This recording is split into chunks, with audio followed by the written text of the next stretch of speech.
जब मेरा सिलेक्शन हो गया 97 में, मतलब 96 अटेम्प्ट में पहली बार में मेरा सिलेक्शन हो गया था, मैं एक्सटेंशन लेके तैयारी कर रहा था और डीयू में मैं पढ़ा भी रहा था उस समय। तब मैं शायद डीएवी कॉलेज में था या अग्रसेन को, मैं 2 जगह पढ़ा है डीयू में, तो उनमें से किसी कॉलेज में पढ़ा रहा था उस समय में। तो उस समय एक लाइब्रेरी है कैंपस में ही, सेंट्रल रेफरेंस लाइब्रेरी, आप जानते होंगे, CRL बोलते हैं, जो विवेकानंद जी की स्टैच्यू है उसके सामने ही वो लाइब्रेरी है। उस लाइब्रेरी में नीचे सब बैठ के पढ़ते हैं और टॉप फ्लोर पे रिसर्च फ्लोर है जहाँ MPhil PhD वाले बच्चे पढ़ते हैं। मैं उस समय शायद PhD कर रहा था या MPhil खत्म हुई थी, वहीं बैठता था, पढ़ता था रोज। कई दोस्त पढ़ते थे हम लोग वहाँ। हम सुबह 8 बजे लाइब्रेरी खुलते ही वहाँ घुसते थे, रात को 1 बजे निकलते थे लाइब्रेरी बंद होने के समय। तो वहाँ एक छत थी, छत पे छोटी सी कैंटीन थी जहाँ हम लोग जब जब बोर होते थे दिन में 3-4 बार जाके चाय पीते थे। चाय पी ली, बिस्किट खा लिया, थोड़ी गप्पे मार ली, वो सब वहाँ करते थे।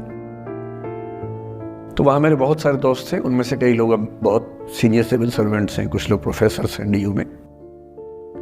2 बच्चे थे मुझसे जूनियर, 3-4 साल जूनियर थे, बड़े प्यारे बच्चे थे।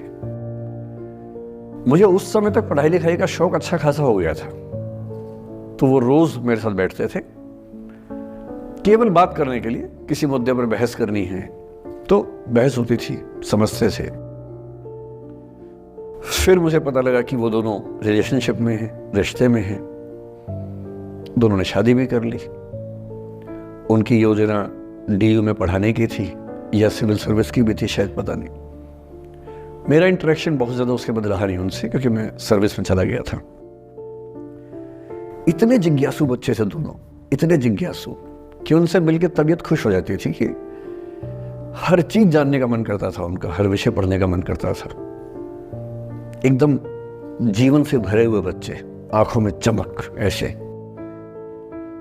फिर दोनों की शादी हुई तो मैं शादी में जा नहीं पाया, क्योंकि मेरा रिश्ता सिर्फ लाइब्रेरी में 1 घंटा गप मारने वाला था, उससे ज्यादा था नहीं रिश्ता उनके साथ। फिर सुनता रहता था कि मैं सब बढ़िया चल रहे, पढ़ाई कर रहे हैं, तैयारी कर रहे हैं। इंटरकास्ट मैरिज की उन लोगों ने, खूब हंगामा हुआ, दोनों घर में तलवारें खींच गई, किसी तरह से तलवारें संभाली गई, मैनेज हुआ, दोनों साथ रहने लगे। और फिर 3-4 साल के बाद एक दिन मैंने खबर सुनी कि उस बच्ची ने फंदा लगा के जीवन लीला समाप्त कर ली।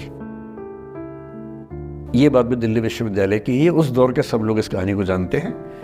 मेरे ख्याल से दोनों कहानी आपके प्रिंसिपल मैडम जानती होंगी, नहीं ध्यान कर पाएंगे तो मैं उनको जैसे नाम बोलूंगा अकेले में वो तुरंत समझ जाएंगे मैं किसकी बात कर रहा हूं।